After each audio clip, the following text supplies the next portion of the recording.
guys, welcome back to the Laker family. I want to first start this video off by discussing all the trade rumors that's been going around, and to basically tell you I told you so. And all these analysts that are coming out now are basically saying basically the same stuff that I've been saying all season long, even with, before the right at the beginning of the season. They're coming out now. I watched Undisputed yesterday, First Take, Get Up, you name it. They're all saying what I've been saying as far as the Kuzma trade, and also what we would need as of importance to help us become like world beaters.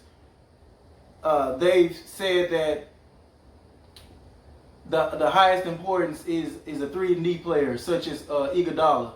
That's what I've been saying all along.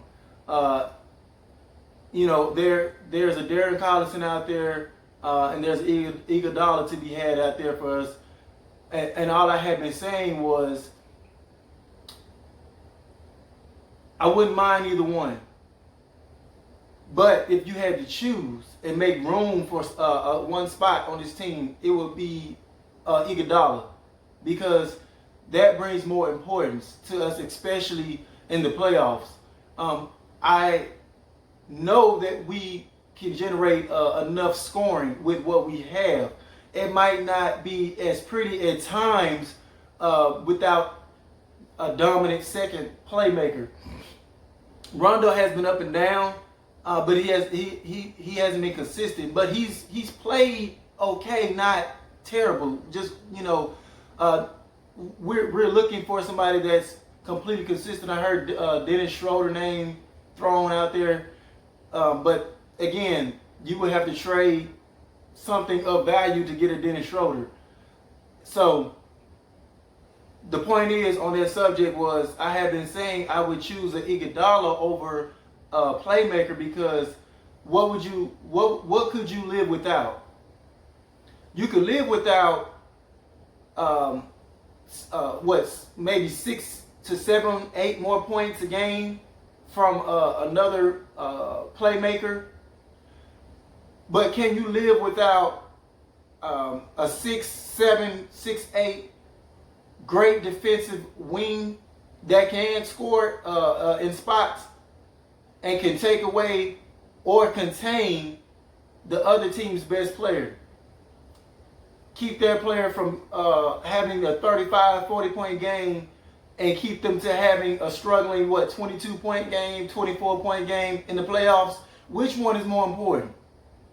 So I have been saying this, and if you guys keep it locked right here, just go ahead and subscribe to your boy. I'll have this information already brought to you before these guys takes months of guessing and speculating to finally come to where I've already been saying.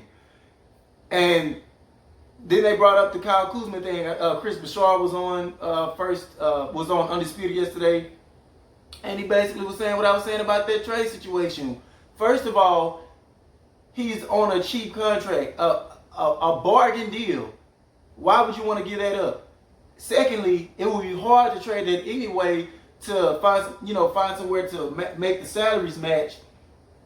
And on top of that, who would you get in return that can bring you equal or more value than Kyle Kuzma? Like, realistically. And they brought up Robert Covington, but he's just been traded away to Houston, which I thought was a horrible trade. They gave up Capella. But Robert Covington is not a world-class defender like Iguodala. He can still get taken advantage of here and there. Whereas Iguodala, I can trust Iguodala more because he's shown it in the playoff against top-notch scorers. And it was one more, Derrick Rose. Don't get me wrong. I love Derrick Rose, but not for Kyle Kuzma. I'm sorry, not for Kyle Kuzma. As good as a Derrick Rose has been playing, we've seen this story before with him playing for LeBron James. And it didn't quite work out as well. So I'm not ready to go down that road and then potentially give up a future all-star type of player in Kyle Kuzma, because you can see ever since the Kobe tragedy, Kyle Kuzma has picked it up. He's picked it up. And he's playing like a man possessed now. He's playing like a man that does not want to get traded.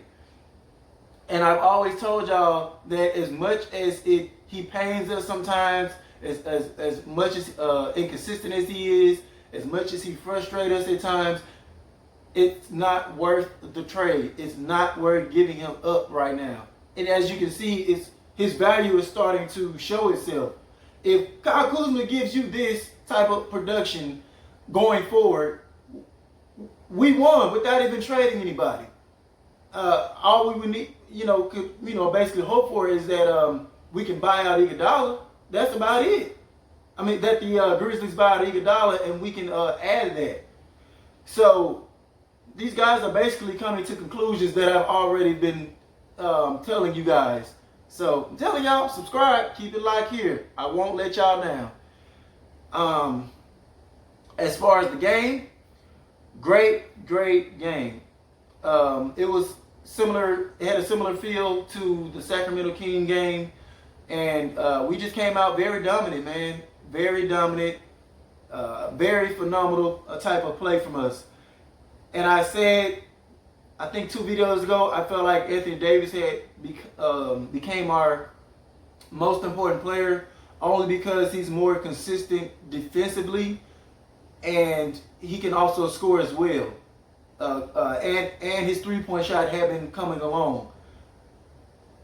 But when LeBron James can knock down threes like this, he becomes the best player, or the most important player, because he already can hardly be stopped going to the hole.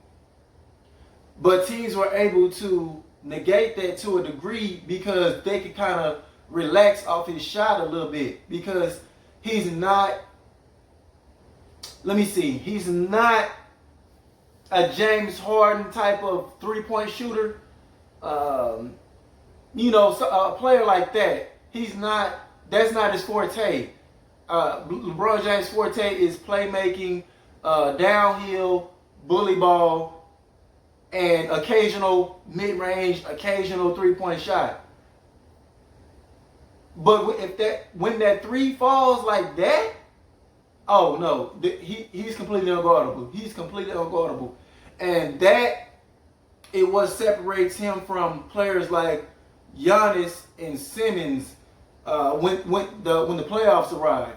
Because what teams do, they hone in on your weaknesses. So if you're not able to show any type of threat in that area, teams are going to make you go to that and beat you. But the guy was just on fire. Like, I haven't seen him from 3 in a while. It was like that Jordan game when he knocked down all those threes against Portland, and he was just like, I don't know. That's what type of game he was having from beyond the arc. He ended up with 36 points, 9 assists, 7 rebounds. Total great all-around game from LeBron James. This is the type of game I want to see from him when we play the Clippers, when we play Boston, when we play the Bucks. Teams like that, I want to see more consistency from him against those teams.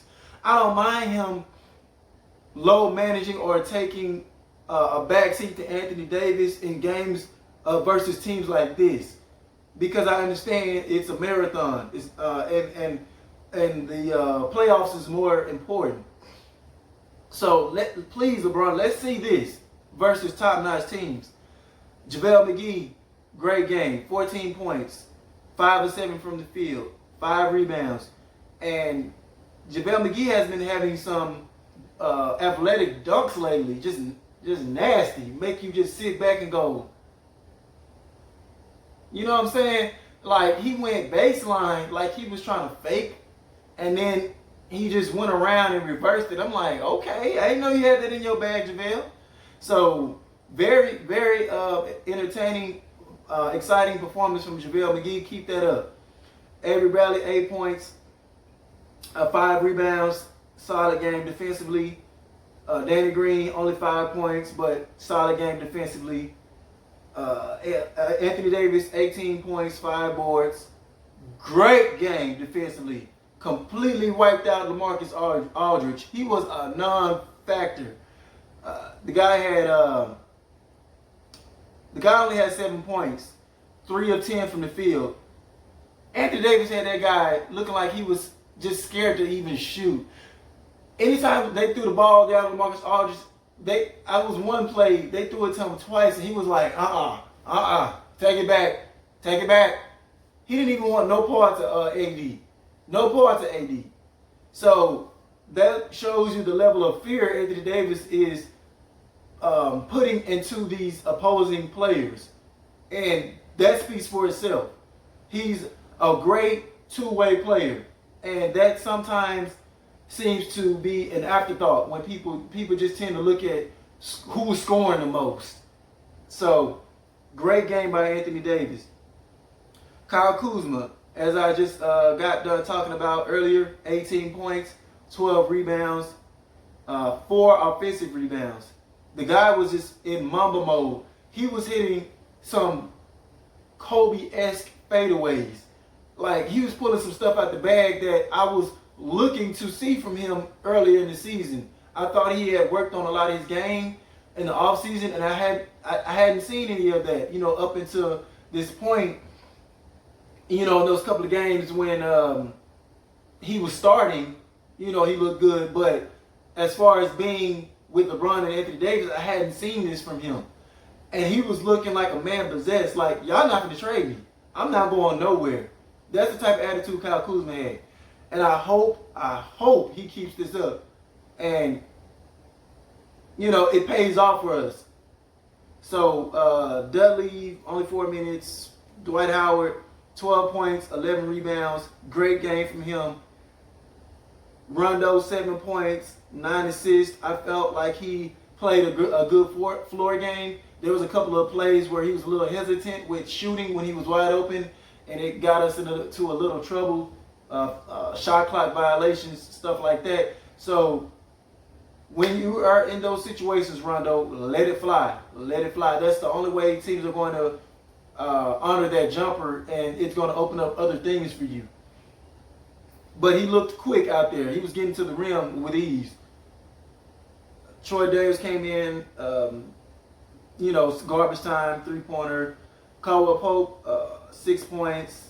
But he played hella defense. Even the times that he got called on DeRozan, I felt like he played good defense. And even some of the shots that DeRozan made, Caldwell Pope was all in his mug. So kudos to him for that. Caruso only 10 minutes, 2 points. So great game, great total effort from the Lakers tonight. And again, I'm glad we got the win. I just don't want to get too overhyped because it was the Spurs that's not even in the playoff spot right now. I just want us to continue to shoot this well and keep this up against more dominant teams per se. We shot, 48%? Yeah, 48% from three-point range. So we've been picking it up from three-point range over the last couple of games. But can we keep this going? And especially against the more dominant teams, remains to be seen. If we do, we are world beaters. That's a big if. If we keep this three-point shooting up, I repeat, we are world beaters. So with that being said, I think I covered the bulk of everything. I'll be back with you guys for another recap of the next game. And as always, if y'all haven't joined yet, join the Laker family by liking, sharing, and subscribing. And I'll see y'all next time. Peace.